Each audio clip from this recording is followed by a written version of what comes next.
क्या आपकी भी दाल पूरी तेल में जाकर फट जाती है या फिर ज्यादा ऑयल सोख लेती है? तो आज की वीडियो में देखिए एक खास ट्रिक से जिससे दाल पूरी बनेगी एकदम फुली फुली, बाहर से क्रिस्पी और अंदर से एकदम सॉफ्ट। सबसे पहले तो मैं यहाँ 250 ग्राम चना दाल को अच्छे से वॉश करके 1 घंटे के लिए पानी में सोप करके रख दी थी। चने की दाल पानी में फुलकर अच्छे से सॉफ्ट हो गई है।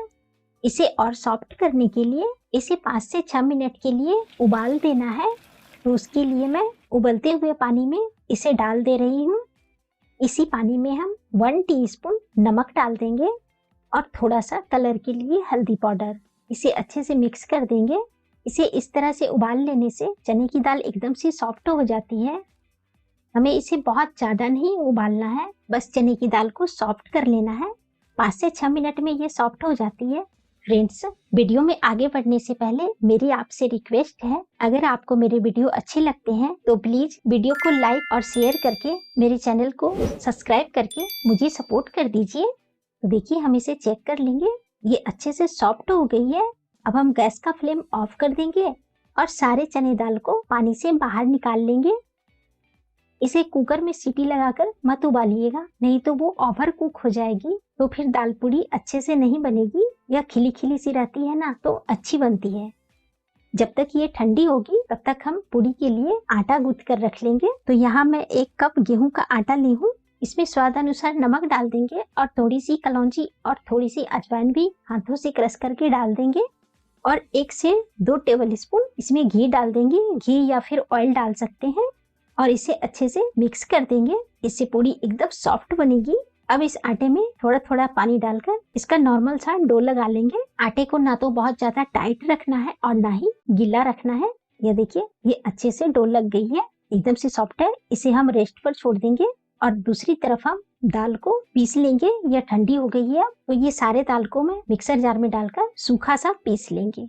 इसे बहुत ज्यादा बारीक करने की जरूरत नहीं है।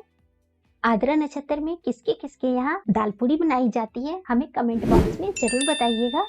यह देखिए ये अच्छे से पीस गई है। अगर हल्की सी दरदरी भी हो तो भी यह चलेगी, कोई प्रॉब्लम नहीं होगी पूरी बनने में। पर हाँ, बहुत ज्यादा दरदरा नहीं होना चाहिए, नहीं तो पूरी फट जाती है, यही प्रॉब्लम होती है। तो इस बात का ध्यान रखिएगा। अब हम इसे थोड़ा सा भूनेंगे।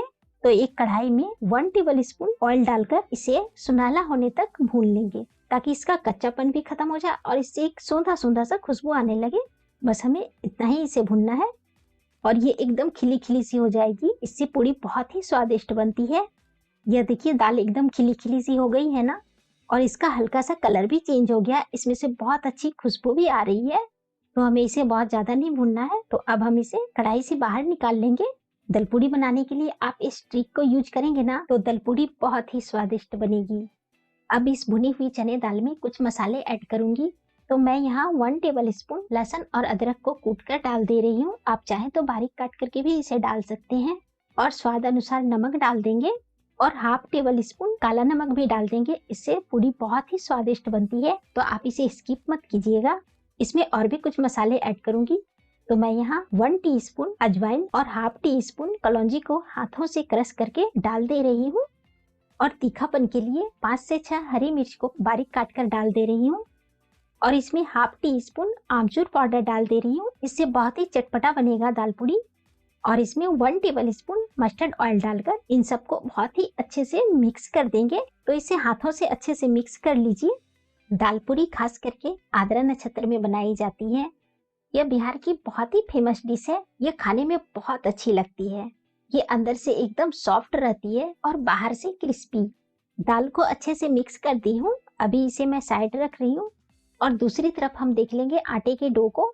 ये अच्छे से सेट हो गई है। तो अब हम आटे की हम लोइयां काट लेंगे। ये पूरी के लिए लोइयां है, तो हम बहुत ज्यादा बड़ी बड़ी लोइयां नहीं काटेंगे, मीडियम साइज का रखेंगे हम। तो लोई को सबसे पहले तो हम अच्छे से गोल करके पेड़ा जैसा शेप दे देंगे और इसे इस तरह से अंगूठे की मदद से गोल सी कटोरी बना लेंगे और इसमें दाल की स्टफिंग को भर देंगे। दाल की स्टफिंग को इस तरह से दबाते हुए भरिएगा और इसके मुंह को इस तरह से बंद कर देंगे और इस एक्स्ट्रा आटे को हम काट कर हटा लेंगे और इस तरह से सूखे आटे में हल्का सा लपेट कर इसे बेल लेंगे। इसे बहुत ज्यादा मत बेलिएगा पतला और ना ही बहुत ज्यादा मोटा रखिएगा। यह देखिए यह बहुत ही अच्छे से बेल चुकी है। या फटी भी नहीं है। तो इसी तरह से हम सारे पूड़ी में हम स्टफिंग भर लेंगे।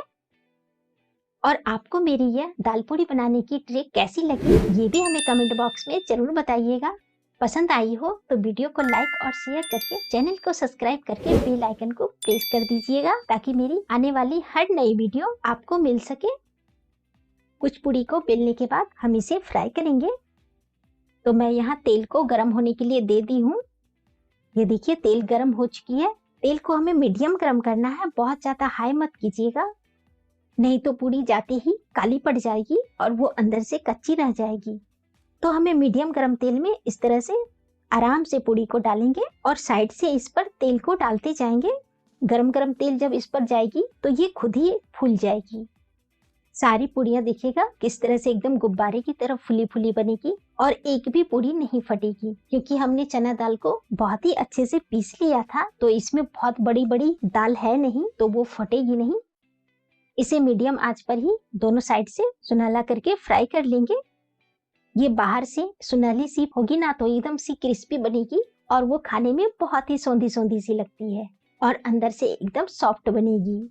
तो इसी तरह से सारी पूड़ी को हम फ्राई कर लेंगे। यह बाहर से एकदम क्रिस्पी बनेगी।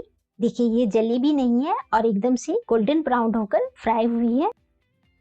ये देखिए एक पूड़ी को मैं आपको तोड़ करके दिखाती हूँ, यह कितनी सॉफ्ट बनी है और अंदर अच्छे से स्टफिंग भराई है। ये अभी बहुत गर्म है, तो आप भी इस ट्रिक के साथ दाल पूड़ी को बनाकर जरूर ट्राई कीजिएगा। तो मिलती हूँ मैं नेक्स्ट वीडियो में एक और नई रेसिपी के साथ। तब तक के लिए बाय बाय।